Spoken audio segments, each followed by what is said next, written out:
Moving to the next step. Step 3 is to find the net upward pressure intensity on the footing. Let us consider Q be the net upward pressure intensity which is acting on the footing and which is given by the formula total column load divided by area provided. Here the total column load has been calculated in the very first step. See, the load on the column is 1200 kilonewton. Let us substitute this value. We only have to consider the column load here. This is 1200 divided by the area. What we have to consider is the area provided, and the provided area is 9 meters square, which is calculated in the first step itself. This divided by 9. On solving this, you will be getting a value 133.34 kilonewton per meter square. You need to compare this value with the SPC of the soil which is given in the question. Here the SPC of the soil is 150 kilonewton per meter square. The value what we have got is 133. 133.34 is less than 150. Hence, whatever the design which we have done so far is safe. Hence, the design is safe.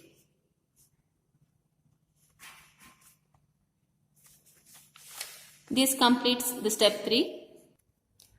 Moving to the next step. Step 4 is to calculate the bending moment and the shear force.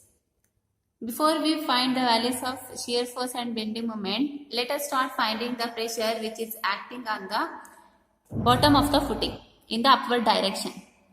To find the pressure in the upward direction, the formula is W is equal to Q into width of the footing. Let us consider W be the pressure which is acting in the upward direction, which is given by the formula Q into width of the footing. Here Q represents the net upward pressure. The net upward pressure what we have got is 133.34. We substitute the value of Q as 133.34. Width of the footing is represented with B. We have got the width. We have assumed the width of the footing as 2 meter. Put the value of B as 2 meter. Simplify this, you will be getting the value of W as 266.68 kilonewton per meter. Now, totally there are 3 forces acting on the footing. 2 from the column and 1 from the pressure which is acting on the soil. Now, the column force are acting downwards, whereas the net pressure force is acting towards the up, and it will be acting in the form of UDL throughout the length of the footing. Now, name this as W, which is equal to 266.68 kilonewton per meter. Name the pressure, name the force as PA, which is acting on the column A, or which is coming from the column A. Similarly, name this force as PB, which is coming from the column B. You mention these 2 values here. See, the load which is coming from the column A is 500 kilonewton.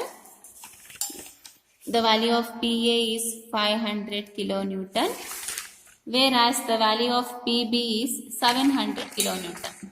This is 700 kilonewton. Now, let us start finding the shear force values first. Before we start finding the shear force value, we have to consider some sign conventions. See, shear force, I will be finding the value of shear force by considering some reference axis. I am dividing this footing exactly at the middle. First, I will consider the left half portion of the footing, and later I will consider the right half portion of the footing. Now, the sign conventions, what you have to follow is, if you are Finding the shear force value. For example, if this is the beam, this is the section, and this is the load which is acting on the beam. Similarly, these two are the loads which is acting on the beam on the right side. This is the left side portion, this is the right side portion. Now, the sign conventions for the shear force is taken as